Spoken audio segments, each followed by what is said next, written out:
Bismillahirrahmanirrahim. Nahmaduhu wa nusalli wa nusallim ala rasulil karim, amma ba'd.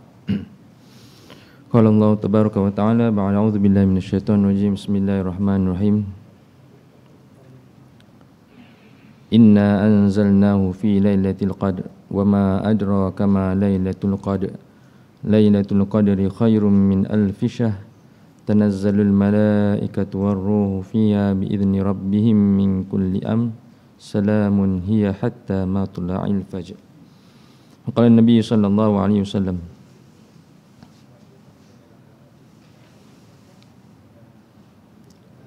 man hurima khairaha faqad hurima fihi lailatun khairun min alfi syahr. Man hurimaha faqad hurima ay hurrimul khair al-katsir, atau kama qala alaihi salatu wasallam.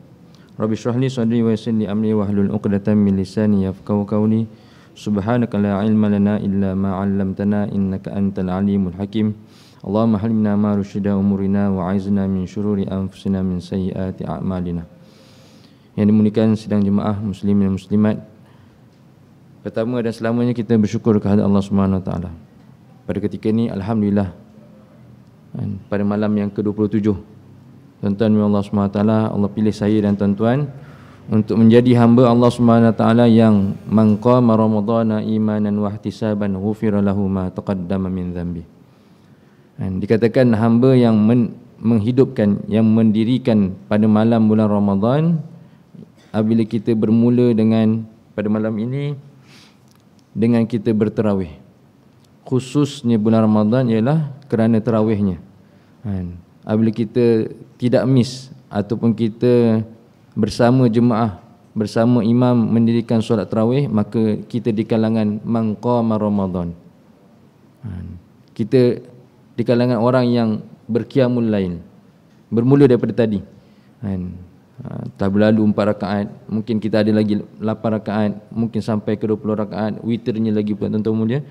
Maka jika kita berserta dengan imam pada malam ini, lebih-lebih lagi pada malam 27, Allahu Akbar. Dikhabarkan pada malam tadi tuan-tuan mulia, kita tak sama 27 kita dengan Mekah.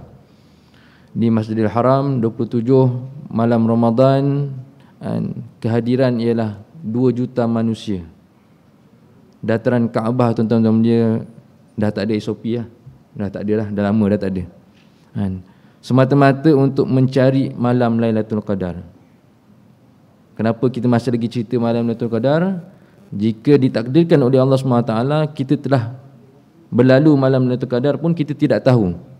Siapa yang rasa dah tahu tuan-tuan mulia? Mungkin saya rasa Ustaz, malam 21 hari itu lepas qiyamul lail, alhamdulillah pagi tu matahari tak berapa nak terang. Ustaz kata apa? Mungkinlah, saya temu tak tahu juga. Dan kita akan teruskan juga tuan-tuan mulia sehingga ke akhir Ramadan tuan-tuan mulia. Masih lagi mencari-cari malam Lailatul Qadar, dan kita akan tahu apabila kita dah mati nanti tuan-tuan mulia, alhamdulillah kita dapat juga malam Lailatul Qadar dalam hidup kita, sekian-sekian bilangan. Jadi masih lagi tuan-tuan mulia, saya pun tak tahu, tuan-tuan pun tidak tahu, muslimin dan muslimat juga masih lagi mencari-cari malam tersebut. Jadi tuan-tuan mulia Allah SWT, syukur kita pada malam ini kita di kalangan hamba Allah SWT yang qiyamul lail, man qamal lail, barang siapa yang menghidupkan malam kita pada malam ini di kalangan hamba-Nya tuan-tuan mulia. Tuan-tuan mulia Allah SWT, walaupun di hujung Ramadan, ada satu hadis baginda Rasulullah sallallahu alaihi wasallam, hadis pendek, innamal a'malu bil khawatim.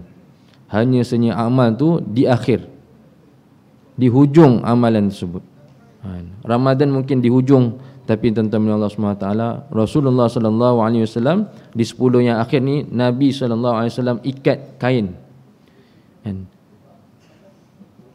syaddu ilzar, maknanya dia mengikat kain dia lebih ketat daripada yang sebelumnya, kerana untuk satu mungkin meninggalkan daripada bersama dengan isteri, supaya lebih tawajuh pada malam tersebut, khusus untuk beribadah pada Allah Subhanahu wa taala. Kedua, memang Rasulullah sallallahu alaihi wasallam membuat perkara tersebut semata-mata untuk memperkuatkan ibadah dia.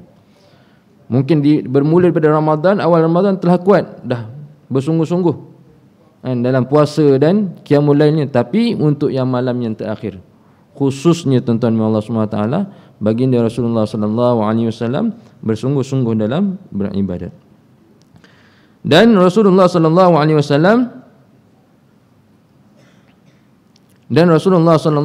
wasallam sedang tuan-tuan yaqzah ahlahu.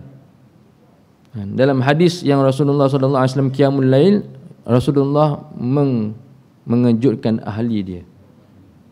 Ahli maksudnya ahli keluarga, isteri, anak. Kalau duduk dalam satu rumah tu, cucu pun dikejutkan untuk mencari malam Lailatul Qadar. Inilah Rasulullah mengajar umatnya bahawasanya beribadah bersama-sama. Mungkin pada malam-malam yang lain tuan-tuan mulia Rasulullah bangun. Ada juga riwayat hadis yang mengatakan bahawasanya Rasulullah mengejutkan isterinya dengan memercikkan air ke wajah isteri Rasulullah sallallahu alaihi wasallam. Dan itu sunnah. Jangan kena marah pula kan. Pakatlah isteri. Pakat nanti abang kalau kejutkan ayang dengan air tu, percik tu jangan marahlah. Mana nak kejut bangun. Solat tahajud bersama-sama. Kerana sunnah Rasulullah sallallahu alaihi wasallam. Jadi percikan air tu adalah perbuatan Rasulullah yang kita boleh ikuti. Dan itu juga adalah mungkin di luar Ramadan begitu. Di dalam Ramadan ni tuan-tuan Allah SWT, Rasulullah bangun malam dengan mengejutkan ahli keluarganya. Mengejutkan ahli keluarganya, tidak bersendirian. Maka tuan-tuan Allah SWT, tidak mustahil pada malam akhir-akhir Ramadan, pada malamnya ialah dalam keadaan suasana meriah. Bukan sunyi tuan-tuan dia. Bukan sunyi dengan kekenyangan waktu murid ke apa tuan-tuan dia, tapi meriah dengan mencari malam Lailatul Qadar. Seperti mana meriahnya Kaabah pada malam tadi, 2 juta manusia memeriahkan waktu malam dengan mencari malam Lailatul Qadar. Rehatnya sedikit tapi ibadahnya panjang. Ibadahnya panjang. Sebab tu tuan-tuan Allah SWT, kalau siapa ada pengalaman, mungkin tuan-tuan dah biasa pengalaman umrah ke sana pada bulan Ramadan tuan-tuan mulia. Memang malam yang lebih meriah daripada paginya. Shopping kompleks membuka waktu malam untuk memudahkan untuk orang yang bersahur. Supaya kerana apa tuan-tuan? Pada waktu malam tersebut, pada malam yang 10 yang akhir khususnya, manusia berkeliaran. Ada yang beribadah, ada yang ulang-alik daripada rumahnya ke Masjidil Haram untuk sama-sama mencari malam Lailatul Qadar. Jadi kita namanya kalau boleh jangan sunyi sepi lah. Kalau boleh malam yang hujung ini tuan-tuan yang 10 akhir, buka semua lampu. Mungkin kalau boleh seluruh ahli keluarga kita tuan-tuan mulia, solat panjang-panjang, doa panjang-panjang, tilawah sebanyak-banyak mungkin, dan berzikir sebanyak-banyak mungkin untuk menghidupkan malam Lailatul Qadar. Dan kita kena datangkan kelebihan malam Lailatul Qadar supaya kita tak rasa hampa. Rasanya dah berlalu mungkin. Sedangkan tuan-tuan Allah SWT masih lagi ada malam dia. Sebab tu dalam ayat Al-Quran tadi, surah Al-Qadr, Lailatul Qadri khairum min alfi syahr. Satu malam, bukan 10 malam tuan-tuan, satu malam saja daripada 10 malam ni khairum min alfi syahr, lebih baik daripada 1000 bulan, lebih baik daripada 83 tahun 4 bulan. Bukan 83 tahun 4 bulan, bahkan lebih baik. Satu malam ibadah pada malam Lailatul Qadar, ibadah tersebut kuantitinya tuan-tuan, lebih baik daripada 83 tahun 4 bulan. Bukannya malam Lailatul Qadar itu adalah 1000, malam Lailatul Qadar itu adalah 1000 bulan, bahkan lebih baik daripada itu.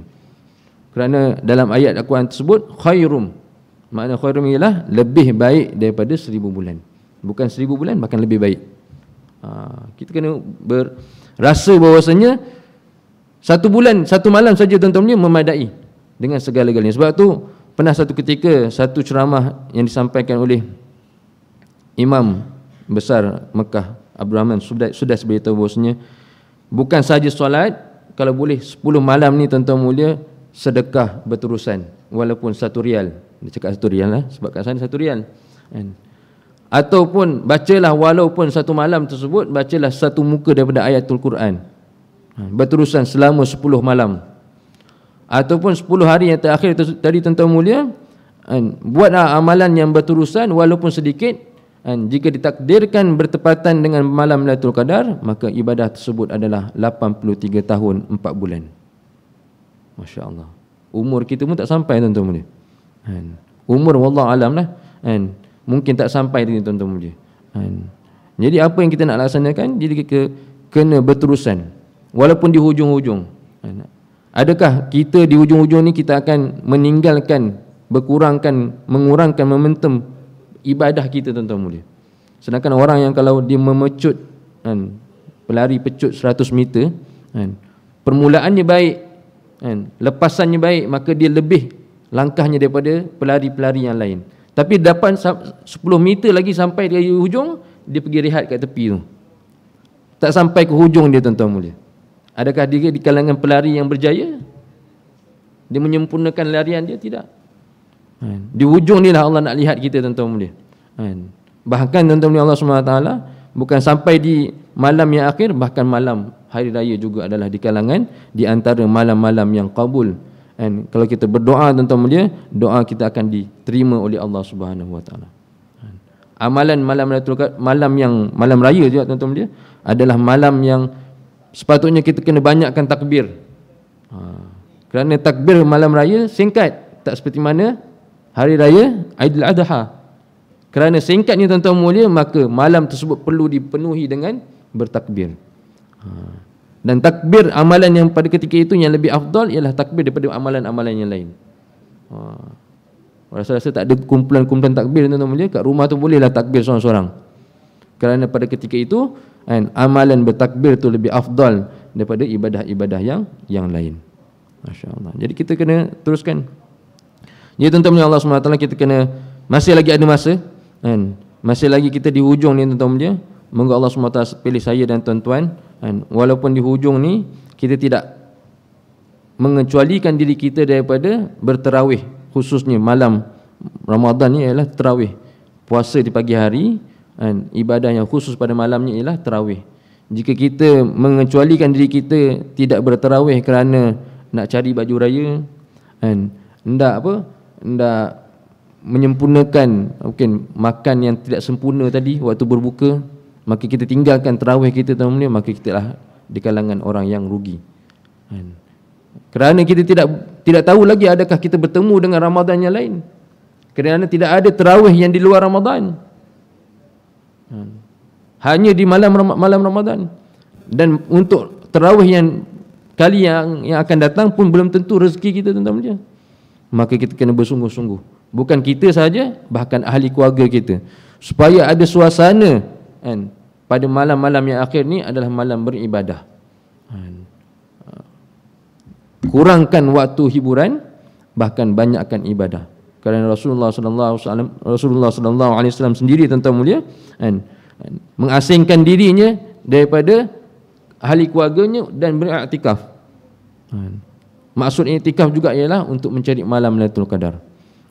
Kita mungkin di tempat kita ada sebilangan kecil saja masjid-masjid yang melaksanakan iktikaf pada malam 10 yang akhir. Sedangkan Rasulullah sallallahu alaihi wasallam di waktu kehidupan Rasulullah beriktikaf. Apabila wafat, isteri-isteri Rasulullah juga beriktikaf. Jadi mungkin suasana masjid kita tidak sesuai untuk iktikaf, maka kita tidak ada. Tapi itu sunnah yang tidak boleh dinafikan. Maksudnya kalau beriktikaf pada malam 10 yang akhir untuk mencari malam Lailatul Qadar, itu adalah sunnah Rasulullah sallallahu alaihi wasallam. Kita dah nampak kan, ada satu video yang maksudnya ahli jemaah yang berada di Masjidil Haram, dia berehat, tidur di dalam masjid seketika untuk mendapatkan tenaga untuk beribadah sepanjang malam. Jadi kalau kita dapat laksanakan perkara tersebut, di dalam mazhab Imam Syafi'i, kalau kita punya iktikaf boleh keluar masuk. Mazhab Imam Abu Hanifah, dia beriktikaf, dia tak boleh keluar masuk dah, kecuali qada hajat. Maknanya sepanjang hari, di pagi hari dan di sepanjang malam tuan-tuan mulia, dia akan berada di satu ruang di dalam masjid yang khusus untuk dia beriktikaf, memperbanyakkan solat, zikir, malamnya qiyamul lail, tuan-tuan mulia. Ini suasana yang berbeza, tapi itu adalah sunnah Rasulullah sallallahu alaihi wasallam. Dan tuan-tuan Allah Subhanahu wa taala, kita tidak mahu menjadi hamba yang Rasulullah sallallahu alaihi wasallam bersabda dalam satu hadis, anna Rasulullah sallallahu alaihi wasallam qala man hurima khairuha faqad hurim, wa fi riwayatin fihi lailatun khairun min alfi syahr, man hurimaha faqad hurim ay hurimal khairil katsir. Rasulullah sallallahu alaihi wasallam bersabda, siapa yang diharamkan kebaikan, yakni kebaikan malam, satu malam Lailatul Qadar, maka sesungguhnya diharamkan baginya keseluruhan kebaikan pada bulan Ramadan. Mungkin kita berusaha untuk mencari malam Lailatul Qadar, tapi tidak pada tepatnya, tuan mulia. Moga Allah SWT pilih saya ni tuan-tuan, walaupun tak dapat, tapi dikira di kalangan ahli yang memperoleh malam Lailatul Qadar. Kita khawatir, tuan-tuan mulia, kita tidak ada terdetik pun di dalam hati kita untuk mencari malam tersebut. Sedangkan Rasulullah sallallahu alaihi wasallam khususkan dirinya untuk mencari malam tersebut di malam-malam yang akhir, memperbanyakkan tilawah. Ada orang tanya, ustaz, apakah amalan kalau malam Lailatul Qadar tak semestinya kita berjemaah, mungkin di rumah kita, apakah amalan yang perlu kita laksanakan? 4 amalan. Banyakkan, panjangkan qiyam, panjangkan rakaat solat. Panjangkan rakaat solat di malam hari. Kalau nak panjangkan rakaat dia, maknanya kena baca surah-surah yang panjang. Ustaz, saya tak hafal, ustaz. Apa yang tuan hafal? Qul huwallah. Ulanglah qul huwallah tu 100 kali. Panjanglah rakaat dia. Boleh juga jadi panjangkan. Kerana sunatnya di malam hari solat tahajud ni panjangkan qiyam dia, bukan panjangkan sujud. Dia kalau panjang sujud dia jadi lain. Kalau panjangkan sujud dia akan jadi lain, dia akan tertidur. Panjangkan qiyamnya. Sebab tu Rasulullah sallallahu alaihi wasallam memanjangkan qiyam sehingga bengkak-bengkak kaki Rasulullah sallallahu alaihi wasallam. Sunat di pagi hari solatnya ialah dengan panjangkan sujud. Supaya solat ibadah di pagi hari waktu terang, terpelihara ibadah kita daripada dilihat oleh manusia. Solat duha tu panjangkan sujudnya. Walaupun 12 rakaat, panjangkan sujud. Itu sunat, disunatkan begitu. Kemudian komponen yang kedua, malam Lailatul Qadar ni, tuan-tuan mulia, malam qiyamul lail ni, apa yang ibadah yang nak dilaksanakan? Yang kedua ialah panjangkan doa kita. Ulama menyarankan supaya sekurang-kurangnya setengah jam doa. Ustaz, 5 minit pun dah habis idea. Maknanya kalau orang yang dah biasa memanjangkan doa, insya-Allah tuan-tuan, dia akan jadi panjang. 10 minit, 15 minit. Anggaplah seolah-olah kita berdoa, kita merintih pada Allah Subhanahu wa taala. Dan jangan segan silu untuk mengalirkan air mata kita. Cerita sedetail-detailnya dengan Allah Subhanahu wa taala. Seperti mana seorang kekasih yang memadu kasih dengan kekasihnya. Dia cerita semua. Sebab itu kalau kita menziarahi Rasulullah sallallahu alaihi wasallam, bukan sekadar kita memberi salam, kita cerita apa perihal kita. Di Malaysia kita cerita assalatu wassalamu alayka ya Rasulullah. Kalau keruang masa yang panjang di depan makam Rasulullah sallallahu alaihi wasallam, kita boleh sembang. Sunat kita boleh sembang dengan Rasulullah sallallahu alaihi wasallam, bukan sekadar salam. Kalau boleh lah. Begitu juga kita waktu malam dengan Allah Subhanahu wa taala, kalau boleh kita bersembang dengan Allah Subhanahu wa taala di dalam doa kita. Dan kalau boleh doa yang panjang-panjang. Doa yang panjang-panjang. Dan yang ketiga, tuan-tuan Allah Subhanahu wa taala, apabila dah panjang doa, kita panjangkan kita punya tilawah. Tilawah Al-Quran di waktu malam juga adalah komponen untuk qiyamul lail. Ambillah Al-Quran, baca dengan melihat, dengan mushaf, tuan-tuan Allah Subhanahu wa taala, satu muka, 2 muka, kalau boleh 1 juzuk pada waktu malam dengan melihat. Yang terbaik, bacalah ayat Al-Quran tersebut dalam keadaan di dalam solat. Kalau tidak mampu, bacalah dengan duduk menghadap kiblat dan membaca ayat Al-Quran. Itu juga adalah qiyamul lail. Doa, solat, zikir dan tilawah. Zikir belum sebut lagi. Dan kena banyakkan zikir. subhanallah walhamdulillah wala ilaha illallah wallahu akbar. Dan zikir-zikir yang lain tuan-tuan mulia pada malam hari dan kita berzikir dengan kita subhanallah menghadirkan kehebatan Allah Subhanahu wa taala. Tasbih. Kemudian perbanyakkan selawat kerana rindunya kita pada Rasulullah sallallahu alaihi wasallam. Zikir juga. Dan yang ketiga, beristighfar di atas dosa-dosa kita. Sekurang-kurangnya zikir yang perlu kita zikirkan di waktu malam, waktu kita berseorangan diri. InsyaAllah tuan-tuan mulia Allah SWT, moga Allah SWT beri taufik hidayah pada baki-baki malam yang ada ni tuan-tuan mulia, untuk terus kita beribadah pada Allah SWT dengan tanpa putus-putus. Berharap supaya Allah SWT pilih saya dan tuan-tuan muslimin dan muslimat untuk meraih pahala 83 tahun 4 bulan, iaitu malam Lailatul Qadar yang kita tidak tahu bila malamnya. Mungkin malam ini, mungkin malam esok, mungkin malam yang terakhir dalam bulan Ramadan, ataupun tuan mulia Allah SWT tidak pilih kita, tapi Allah SWT tetap memberi ganjaran malam Lailatul Qadar kepada kita kerana kesungguhan kita. Kena tunjuk pada Allah SWT atas kesungguhan kita. Seperti mana kita sungguh atas urusan dunia, kita juga kena bersungguh-sungguh tunjukkan kepada Allah SWT akan urusan-urusan akhirat kita, ibadah kita, supaya Allah SWT menjadikan innamal a'malu bil khawatim, ibadah kita yang akhir ni ibadah yang terbaik yang dipersembahkan pada Allah Subhanahu wa taala. Insya-Allah moga Allah SWT beri taufik dan hidayah pada saya dan tuan-tuan untuk sama-sama kita mengamalkan apa yang disampaikan dan kita sampaikan kepada orang lain, insya-Allah. Subhanallah bihamdi, subhanakallahumma wa bihamdika, asyhadu an la ilaha illa anta astaghfiruka wa atubu ilaik.